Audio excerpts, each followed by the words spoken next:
สักมันเป็นแหลกแล้วก็มีภูเขาล้อมรอบด้านทั้งสามวัฒนธรรมเนี่ยเขาก็มีความโดดเด่นของตัวเองคนจีนชอบค้าขายคนพุทธชอบทำไร่ทำสวนคนมุสลิมชอบทำประมงเพราะก็เลยเกิดการพึ่งพากัน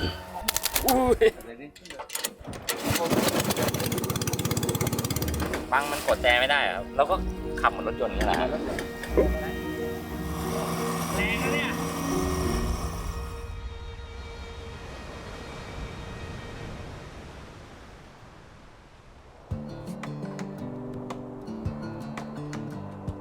ผมอยู่ในเส้นทางที่กำลังเดินทางผ่านจังหวัดพังงาเพื่อจะไปยังจังหวัดกระบี่เราเดินทางผ่านเข้ามายังเหมืองหินทับปุดจุดที่มองเห็นได้แต่ไกลว่าเป็นแกรนด์แคนยอนสถานที่แห่งนี้เคยเป็นเหมืองหินมาก่อนและเมื่อเหมืองหยุดลงธรรมชาติก็ค่อยๆฟื้นฟูตัวเองจนกลายเป็นแหล่งท่องเที่ยวอย่างทุกวันนี้เราอยู่กันที่เหมืองหินทับปุดนะซึ่งน้ำเนี่ยสีเขียวออกมรกตเลยแบบว่าเป็นน้ำแร่นะตรงนี้เราอยู่กันที่พังงาแล้วกำลังจะเข้ากระบี่แล้วแต่เรากำลังจะเดินทางเข้ากระบี่ในเทปนี้แต่ว่าแวะเหมืองหินทับปุดก่อนซึ่งโลเคชั่นนี้สวยมากความจริงคล้ายๆชลบุรีบ้านผม มีแกรนด์แคนยอนแบบนี้เหมือนกันนี่ก็เป็นแกรนด์แคนยอนเหมือนกันนะบรรยากาศใช่เลยผมไม่ได้เดินทางมาจังหวัดพังงาและกระบี่นานพอสมควรจะพูดไปก็คิดถึงการเดินทางในอดีตหลายปีที่ผ่านมากับคนที่ไม่เคยลงมาภาคใต้ของประเทศมาก่อนในเวลานั้นและเมื่อมีโอกาสได้ลงมาทุกอย่างก็ดูแปลกหูแปลกตาไปหมดผมแทบจะเที่ยวสถานที่ท่องเที่ยวที่มีชื่อเสียงจนเกือบครบจนบางครั้งก็แทบจะนึกไม่ออกแล้วว่าเราไม่เคยไปที่ไหนบ้าง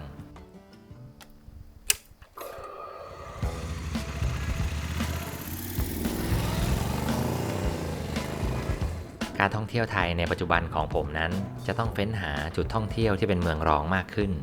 ที่บางคนไม่รู้จักและผมก็ไม่เคยรู้จักมาก่อนบางสถานที่ก็มีชื่อที่คล้ายๆกันไปหมดไม่สะดุดหูให้เราได้เคยไปมาก่อนและผมก็ได้รู้ว่ามีชาวบ้านที่จะพาเรานั่งเรือเข้าไปยังถ้ำผีหัวโตได้เก็บค่าเข้าถ้ำผีหัวโตก่อนใช่ไหมใช่ค่ะเดี๋ยวค่าเข้าถ้ำผีหัวโตน้องไปซื้อที่ถ้ำผีหัวโตอ๋อแล้วนี่จ่ายค่าอะไรก่อนค่าเรือครับค่าเรือเท่าไหร่ครับผม800 บาทค่ะเรานั่งเรือเข้าไปดูถ้ำใช่ไหมฮะใช่ค่ะ2ถ้ำลอดเรือจะลอดเข้าไปค่ะส่วนถ้ำผีหัวโตเลยก็เรือจะจอดแล้วก็เดินขึ้นไปดูภาพเขียนสีโบราณที่ถ้ำครับโอเคครับผมได้หาข้อมูลมาและได้มาอุดหนุนชาวบ้านท้องที่มาดูกันว่าสถานที่ท่องเที่ยวที่ไม่ได้ติดท็อป 10 ในประเทศไทยความเป็นจริงแล้วจะมีอะไรให้เราได้ดูได้ชมบ้างในจังหวัดกระบี่ที่เมื่อใครจะมาเที่ยวก็คงจะไม่ได้นึกถึงถ้ำก่อนแต่จะให้เราไปไหนได้ในกระบี่เมื่อเราไปมาทั่วแล้วการค้นหาสถานที่ให้ลึกลงไปในจังหวัดนั้นๆเป็นเรื่องที่ท้าทายและเซอร์ไพรส์เรามากขึ้นเมื่อได้พบว่ายังมีอีกหลายจุดท่องเที่ยวในแต่ละจังหวัดที่เรายังไม่เคยเดินทางเฉียดเข้าไปใกล้เลยสักครั้งยังมีอีกหลายอำเภอและหลายตำบลที่เราไม่รู้จักแต่บางอย่างที่เป็นเรื่องสนุกในจิตใจของผมปัจจุบันนี้ก็คงจะเป็นการพาน้องๆทีมงานของผมให้มาออกเดินทางด้วยเพราะมันก็แทบจะเป็นการลงใต้อย่างจริงจังของทั้งสองคนเป็นครั้งแรกในชีวิตของใหม่สำหรับเขาของเก่าสำหรับเราให้บรรยากาศคุ้มค่าไปอีกแบบผมอาจจะไม่ค่อยมีโอกาสได้ทำแบบนี้บ่อยๆสำหรับคนที่ชอบเดินทางคนเดียวมากกว่า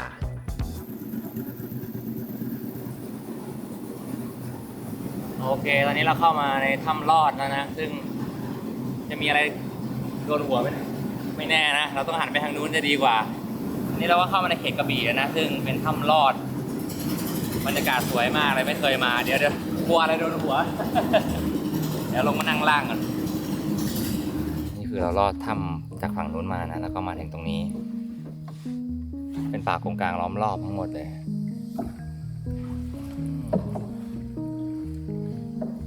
แล้วเดี๋ยวเรากลับทางเดิมเหรอครับนะอ๋ออันนี้คือถ้ำลอดแล้วนะฮะคือเราลอดมาไม่ไกลมากนะแต่ข้างในก็สวยอยู่ถ้าน้ำขึ้นมากกว่านี้มันเข้ามาไม่ได้ใช่ไหมฮะถ้าจะลึกเข้ามาอ๋อถ้าเราเป็นหัวตัวมันเข้าไม่ได้ครับนะครับน้าเป็นคนที่นี่อ่ะครับเมื่อก่อนไม่มีใครมีผมขับเรืออยู่คนเดียวขับตั้งแต่อยู่เรียนป .2 พ่อทำอยู่พ่อเสียพวกผมก็มาทำต่อในครอบครัวพี่น้องกันครับแสดงว่าน้าก็พายเรือมาที่นี่นานแล้วใช่อยู่เรียนป .2 อันนี้50อันนี้50กว่าปีแล้วโอ้โห54แล้วครับเป็นไงบ้างครับน้ามันอยู่กันที่นี่มานานมันผูกพันไหมครับ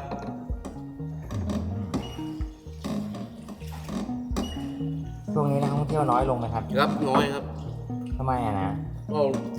สงครามในด้วยเนี่ยแพทเทิร์นหมดเลย อ๋อนักท่องเที่ยวต่างชาติอะเนาะ ใช่ครับ ความจริงเยอะใช่ไหมครับ เยอะครับเป็นกว่าหลังเลย อ๋อ ทุกวันนี้จะหมดเลย ครับ แย่เลยเนาะ ครับ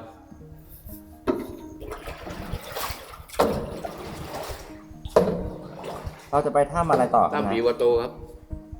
ถ้ำผีหัวโตทำไมชื่อถ้ำผีหัวโตครับนะ เมื่อก่อนมันจะมีหัวกะโหลกคนอยู่ มีโครงกระดูกอะไรแต่เขาเก็บไปหมดแล้วมันเหลือแต่ภาพเขียนอยู่ กะโหลกคนจริงๆเลยนะครับ ของจริงๆอะครับ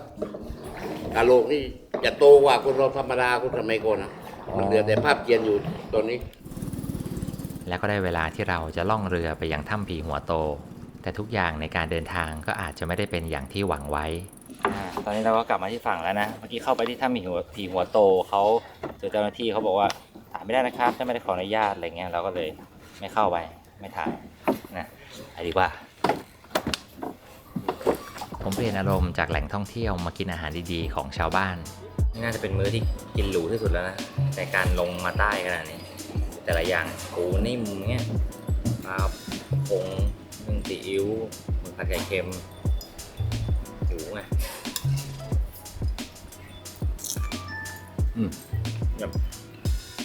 ใจจริงบางสถานที่ท่องเที่ยวที่เป็นเขตของอุทยานบางครั้งเราก็ถ่ายไว้ได้หรือบางครั้งเราก็อาจจะถ่ายไว้ไม่ได้เพราะดุลพินิจของเจ้าหน้าที่ผมไม่ขอออกความคิดเห็นกับเรื่องแบบนี้แต่ปัจจุบันถ้าเกิดคนมาเที่ยวแล้วไม่สามารถถ่ายอะไรกลับไปได้ก็ถือเป็นการอนุรักษ์ธรรมชาติไปในตัวไม่ต้องมีนักท่องเที่ยวมารบกวนให้วุ่นวายจะดีกว่าและผมก็เดินทางมาถึงยังชุมชนแหลมสักดินแดนทะเลสามด้านของจังหวัดกระบี่ที่ถูกพูดถึงกันว่าเป็นดินแดนวัฒนธรรมสามสายเราเดินทางมาที่วัดมหาธาตุแหลมสักจุดที่ตั้งเด่นเห็นมาแต่ไกลในชุมชนเป็นวัดที่อยู่คู่กับชาวพุทธของที่นี่แต่นั่นก็เป็นเพียงหนึ่งส่วนของชุมชนที่เราพูดถึงอยู่ในเวลานี้แน่นอนว่าประเทศไทยคือเมืองพุทธและเต็มไปด้วยวัดวาอารามเป็นเรื่องธรรมดาที่เราจะเดินทางไปยังชุมชนไหนและมีวัดอยู่คู่กับชุมชนนั้นแต่ทำไมเราถึงต้องเดินทางมาไกลถึงชุมชนแหลมสักจังหวัดกระบี่คงอาจจะไม่ใช่แค่อยากมาไหว้พระเพียงอย่างเดียวแต่สิ่งที่ผมได้รู้เกี่ยวกับชุมชนนี้มานั้นนั่นคือชุมชนที่อยู่อาศัยและพึ่งพากันโดยมี3วัฒนธรรมนั่นคือไทยพุทธไทยมุสลิมและไทยจีนเป็นเรื่องราวที่แปลกหูกับชุมชนที่ไม่ได้ใหญ่แต่อยู่เกื้อกูลกันด้วย3วัฒนธรรมผมพยายามถามผู้คนในชุมชนที่จะให้ข้อมูลเราได้ในเรื่องนี้นั่นทำให้ผมเดินทางมาพบกับโกกวนที่บ้านบลูเฮาส์ไม่ห่างไปจากวัดสวัสดีครับโกกวน สวัสดีครับ คือพอดีผมถามหลวงพ่ออะไรเงี้ยนะว่าพอจะมีใครให้ข้อมูลชุมชนนี้ได้บ้างก็เขาก็คนนั้นคนนี้สุดท้ายเขาพูดว่าโกกวนนี่แหละโกกวนเป็นคนที่นี่ เป็นคนที่นี่ตัวที่นี่เกิดที่นี่เลย อ๋อแล้วผมได้ยินมาว่าที่เนี่ยเป็นชุมชนสามวัฒนธรรมคือเราทำท่องเที่ยวโดยชุมชนที่นี่แล้วเราก็มีสโลแกนว่าแหลมสักเป็นดินแดนทะเลสามด้านวัฒนธรรมสามสายเพราะว่าคำว่าแหลมเนี่ยมันต้องมีทะเลรอบสามด้านอยู่แล้วคือเป็นดินยื่นกับทะเลวัฒนธรรมสามสายนี้ที่นี่อยู่กันมาร่วมเกือบ100 ปีที่เป็น3ความเชื่อก็คือมีไทยพุทธไทยมุสลิมแล้วก็ไทยเชื้อสายจีนที่เป็นบาบาถ้าโกกวนเป็นคนไทยเชื้อสายจีน ผมเป็นรุ่นที่4 ฮกเกี้ยน ฮกเกี้ยนที่นี่ฮกเกี้ยน100%ความหลากหลายที่แบบว่าวัฒนธรรม3วัฒนธรรมเนี่ยอยู่ด้วยกันเนี่ยบรรยากาศของที่เนี่ยตอนที่โกกวนโตขึ้นมาเป็นยังไงตั้งแต่เด็กๆเลยก็เกื้อกูลกันเนี่ยต้องพึ่งพากันสมัยที่ผมเด็กๆอย่าพูดถึงเมื่อ100 กว่าปีก่อนเลยนะเพราะว่าผมปีนี้ก็อายุ64แล้วก็50-60 ปีก่อนตอนเด็กๆก็ยังลำบากที่แหลมสักหมายถึงว่าโครงสร้างสาธารณูปโภคนี่ก็ยังไม่มีคือถนนนี่ก็เป็นลูกรังน้ำประปาก็ไม่มีไฟฟ้าก็ไม่มีเพราะฉะนั้นคนที่อยู่กันเนี่ยก็ต้องเกื้อกูลต้องพึ่งพากันการเข้าถึงระบบสาธารณสุขก็ยังน้อยแล้วก็ด้วยความที่แบบว่าทั้ง3วัฒนธรรมเขาก็มีความโดดเด่นของตัวเองคนจีนชอบค้าขายคนพุทธชอบทำไร่ทำสวนคนประมงคนมุสลิมชอบทำประมงคนก็เลยเกิดการพึ่งพากันแหลมสักมาอย่างนี้นี่ถนนจากอ่าวลึกมาใช่ไหมครับแล้วตอนนี้ มันมาอย่างเนี้ยพอมาถึงเนาะตัวนี้เราเลี้ยวเข้าเนี้เป็นวัดแหลมสัก วัดแหลมสักมีเจดีย์ มีเจดีย์ ใหญ่อยู่ ครับ แล้วออกมาจากเนี่ยเลี้ยวมาขวาเนี่ยมาเจอโกที่บุรันนันดาตรงนี้ ที่เราอยู่กัน ครับ แล้วจากวัดเนี่ยไปเนี่ยถ้าเราเลี้ยวซ้ายตรงเนี้ย ครับ มันก็กลับไปทางอ่าวลึก ครับ ตรงนี้จะมีรูปในหลวงรูปใหญ่อยู่ ครับ อันนี้เป็นสนามโรงเรียน ครับ เนี่ยเป็นสนามโรงเรียน ครับ แล้วตรงไปปุ๊บจะเจอสามแยกทางตัน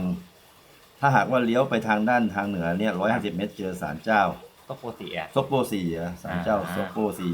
ทางนี้ ลงมาทางนี้ทางใต้เนี่ย200 เมตร อันนี้ ครับ 200 เมตรนะ ครับ อันนี้150 เมตร ครับ ไอ้ตรงนี้นี่จากนี่มาก็200 เมตร ครับ เจอมัสยิดสลาฮุดดีน อ่า แล้วเนี่ยสถานที่แตกต่างกันเนี่ยวางตัวเป็นสามเหลี่ยม ครับ เพราะตรงเนี้ยมันเป็นสามแยกตัวนี้เราเรียกว่าสามแยกวัฒนธรรม อืม แล้วเวลาเราจัดงานปรณาการเนี่ย ครับ เราก็จัดที่สามแยกวัฒนธรรมนี้ไง อ๋อเหมือนที่ผมเห็นผ่าน ใช่ มา ใช่ คืนนี้เขาจะมีถึงกี่โมง มีถึง3-4 ทุ่มแหละ อ๋อเดี๋ยวคืนนี้ออกว่างๆออกมาดู สุดท้ายผมก็ได้ข้อมูลของชุมชนจากโกกวน ผู้ใหญ่ที่ดูแลและขับเคลื่อนชุมชนนี้อยู่ แต่ผมก็มีนัดกับคนในชุมชน ที่ไม่ได้จะพาผมออกไปดูชุมชน แต่จะเป็นชาวมุสลิมที่จะพาผมออกไปดูประมงในท้องทะเล อีกหนึ่งอาชีพหลักของชาวมุสลิมที่นี่ เริ่มไปที่กระชังก่อนเลย กระชังนะครับ เดี๋ยวว่าไปที่เกาะแหลมโพ ไปกระชังกุ้งก่อนก็ได้ฮะเพราะว่าก ระชัง ผมว่า กุ้งใช่เวลา เดี๋ยวจะล่วงเนาะ ได้ งั้นขึ้นเรือลำนี้ใช่ไหมครับบาง ลำนี้ ดนบางดนเป็นเจ้าของโฮมสเตย์เหรอฮะ เป็นเจ้าของกระชัง เป็นเจ้าของกระชัง ใช่ อ๋อโอเคแล้วก็ขึ้นเรือไป ขึ้นเรือ ชมวิวไปดูกับกระชังกุ้ง กระ ก่อ ชั น งกุ้ง แล้วค่อยไปชมวิว แล้วก็ ซันเซ็ ช ต มวิวไปอีกครั้ง ครับโอเคครับ เราเดินทางเข้ามาในชุมชนแหลมสัก เข้าไปไหว้พระในวัดวาอาราม และไปขอความรู้จากโกกวน คนไทยเชื้อสายจีน ก่อนที่จะมาหาบังดนชาวประมงที่เป็นมุสลิม แต่ละจุดอยู่ใกล้กันเป็นสามเหลี่ยมเหมือนที่โกกวนพูดไว้ ไร้รอยต่อระหว่างสามความเชื่อในชุมชนแห่งนี้ นี่เป็นชุมชนท่องเที่ยวที่มีเอกลักษณ์อย่างแปลกหูแปลกตา ทุกคนให้ข้อมูลและการต้อนรับนักท่องเที่ยวอย่างดี สมกับเป็นชุมชนท่องเที่ยวที่ผมตามหา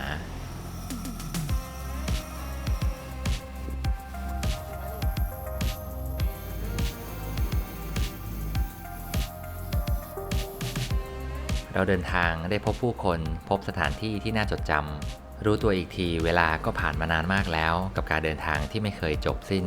จากคนที่ไม่กล้าจะพูดกับคนแปลกหน้าอย่างตรงไปตรงมา เริ่มกลายเป็นคนที่เห็นทุกคนที่ได้พบเป็นเพื่อนเก่า โดยเฉพาะคนในประเทศเดียวกัน ที่เราสื่อสารกันในวัฒนธรรมเดียวกัน และเราก็หยิบยื่นสิ่งดีๆให้แก่กันได้เกือบทุกครั้งที่ได้พบ นี่คือบ่อกุ้งมังกรเหรอ เกาะ ครับ กุ้งมังกรใช่ เราเลี้ยงเหรอครับ เลี้ยงมาพอดีน้ำมันขุ่นถ้าน้ำนิ่งอะนะครับ น้ำนิ่งช่วงน้ำ8-9 ค่ำน่ะ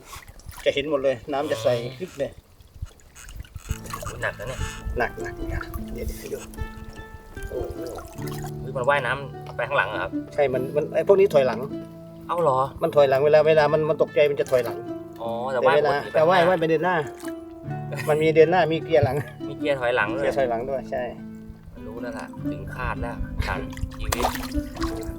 แบบให้เพื่อนไปก่อนเพื่อนไปเลยนี่โอ้โหนี่ แค่ตัวอย่างนี้ได้เดี๋ยวเอาตรงนี้เลยเอาตรงนี้โอเคนั่น นี่นะโอ้ยอุ้ยโหเนื้อนี่ไงอืม ถ้าว่าเป็นที่นี่นะราคามันจะถูก เหรอครับ ใช่เพราะว่าถ้าว่าเป็นที่ร้านอาหารจะแพง ใช่ พวกกิโลละ3,000 กว่า แล้วกิโลที่นี่เท่าไหร่ ที่นี่ ฮะ 2,000 อ๋อ เวลาร้านอาหารมัน3,800 3,500 ตัวหนึ่งนั่นได้กิโลนะผม ตัว ว่า หนึ่งประมาณ 3-4 ขีด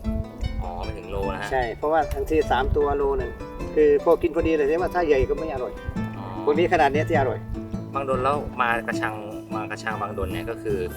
มากิน กุ้งมังกร มังกร ใช่มันมีกุ้งมังกรปลากระพงแดงกระพงขาวปลาเก๋า ก็คือย่างให้กินตรงนี้หรือว่าเรา ไม่ กินสด คือบางทีทำจากบ้านมาให้เขาคือบางครั้งเวลาเก็บเขามา ๆครับ เพราะว่าถ้าทานที่นี่เดี๋ยวจะมีปัญหาที่ร้านอาหารเพราะมันไม่ใช่ร้านอาหาร ตรงนี้มันผิดส่วน มันผิ เนาะ ดส่วนผิดกฎหมาย งั้นก็เดี๋ยวไปกินบนฝั่งนะ นิ่งเลยเวลากระดีดเลยแล้วเนี่ย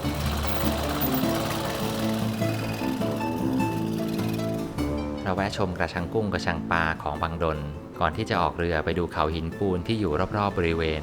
ไปดูพระอาทิตย์ตก น่าจะเป็นช่วงเวลา6 โมงครึ่งพอดีพระอาทิตย์กำลังจะตกแล้วเมื่ออยู่ในทะเลเรามักจะได้ดูพระอาทิตย์ตกที่สวยงามที่สุดมันเหมือนกับว่าเราอยู่ในระดับเดียวกันเมื่อมองไปยังปลายเส้นขอบฟ้าดวงอาทิตย์ค่อยๆล่วงหล่นลงมาสะท้อนให้ทะเลมีแสงสีส้มบังมันกดแต่ไม่ได้ครับ ไม่ได้ ไม่เหมือนรถยนต์นะแต่อันนี้มันเป็นของรถยนต์ป่ะครับ ของรถยนต์ เราก็ขับเหมือนรถยนต์นี่แหละ รถยนต์ ได้เนี่ยฮะ เราเลี้ยวขวาก็ขวาอันนั้นไม่เกี่ยวแล้ว เครื่องมันวางตรง ตรงเลย แล้วเราก็อันนี้ก็ อย่างเดียวอย่างนี้แต่ถ้าเราไม่มีอันนี้เราอย่างเดียวเราถือไม่ไหวถือไม่ได้ด้วยเพราะว่ามันเป็นเครื่องของไม่ทานเขาไม่อยู่ อ๋อปกติผมเห็นเขาทิศทางก็คือหางเสืออย่างนี้ ใช่ แต่อันนี้ ใช่ ถ้าเป็นเรือใหญ่อย่างนี้ต้องใช้อย่างนี้ ไม่ เหรอ ใช่เนี่ยนะเพราะว่ามันพาไม่ไหวเครื่อง อ๋ มั อน ใหญ่ อ๋อเครื่องมันใหญ่ ตรงนี้เป็นจุดที่เขาเรียกว่าอะไรครับ ไหนลูกเนี้ย ครับ ตัวนี้เกาะฮามเนี่ยเกาะฮามลูกเนี้ย เกาะ แล้วก็ ฮาม เป็นหาดทรายเป็นดอนเป็นหาดทรายนู่นเลย อืม โอ้นู่นเลยนู่นเลยไปนู่นจะเกือบจะถึงป่านู่นเลย ครับที่เกาะอะไรนะครับ เกาะฮาม เกาะฮาม ใช่อันนี้คือเกาะห้ามไม่ใช่เกาะฮามเกาะห้าม เกาะห้าม เกาะห้ามเป็นห้ามอันนี้ อ๋อ แล้วก็ไอ้นู่นเกาะฮามอีกลูกหนึงฝั่งโน้นที่เราผ่านเมื่อกี้เพราะว่าเข้าไปเขตโน้นก็เป็นกระบี่หน้าเขตเลยตรงโน้นน่ะมันจะตรงกลาง ตรงนี้เราอยู่พังงาอยู่ ยังพัง แต่ งา เมื่อกี้เรามาจากเขตกระบี่ ใช่ แต่ว่าในน่านน้ำเนี่ยคือเรามันเป็นเขตพังงาแล้ว เนี่ยเขตพังงามันจะตัดทางช่องเลยตัดมานี้เลย อ๋อ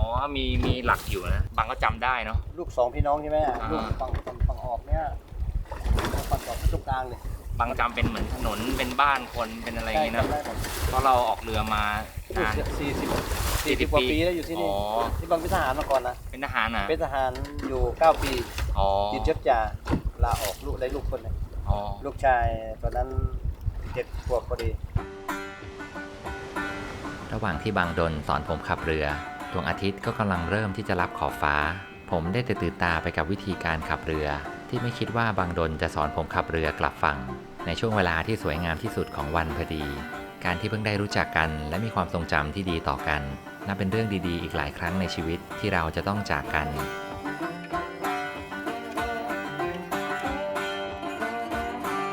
และแล้วเราก็กลับมายังชุมชนแหลมสักในยามค่ำคืน เพื่อหาที่พักริมทางก่อนที่จะเดินออกมาท่องเที่ยวในงานเพรณากันงานของชุมชนที่จัดขึ้นในเวลานี้พอดี เปล่าแต่ที่แหลมสักท่านมองไปทางซ้ายของท่านนี่คือจีน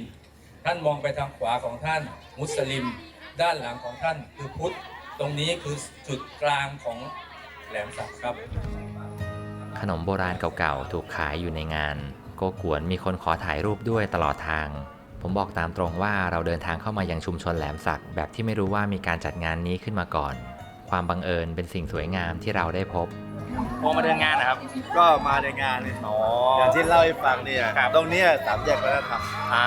จากตรงนี้มานี่ก็เจ้าแล้วฮะ เจ้าตรงนี้ เดินตรงไปก็ ครับ มัสยิด อ่า คือไปด้านโน้นก็วัดมหาธาตุ ครับ แล้วเนี่ยก็เป็นสันนิษฐานที่เราเชื่อต่างกัน อืม แต่เราอยู่ด้วยกัน ครับโอ้ดีมากเลยนะฮะบังเอิญเจอโกตรงนี้อีกโอ้โห ใช่ไหม อันเดี๋ยวผมเดินซื้อขนมเก่าๆ ใช่ใช่ เมื่อกี้ ใช่ ซื้อมา2-3 อย่างแล้ว อาโปงอะไรเงี้ยแถวตรงโน้นน่ะ อ่า ไอ้เฉพาะนี้คือขายทั่วไป แต่ว่ามันจะมีมุมข้างในโน้นน่ะ อ๋อ ที่เป็นเรื่องที่เป็นข้อมูลเป็นเรื่องอะไรว่ามันเป็นมูลค่าเป็นคุณค่ายังไง ครับ อา เห็น โป อยู่ขนมอาโป ใช่ปลาจุกเครื่อง ครับ ไอ้ของที่มันจะหายไป อ๋อ ที่เขาจะดึงกลับมาอะไร ครับ เงี้ยเขาเรียกรสชาติที่หายไป โอ้รสชาติที่หายไป เดี๋ยวจะเจอกันครับ เราเดินหาขนมท้องถิ่นของชาวมุสลิม เดินหาขนมเก่าๆแก่ๆของชาวจีนฮกเกี้ยน ได้เห็นวิถีชีวิตของผู้คนท้องถิ่นที่ออกมาจากบ้าน เป็นรสชาติที่สมบูรณ์เมื่อเราได้มีโอกาสมาเยี่ยมเยียนยังชุมชนที่เราไม่เคยรู้จักมาก่อน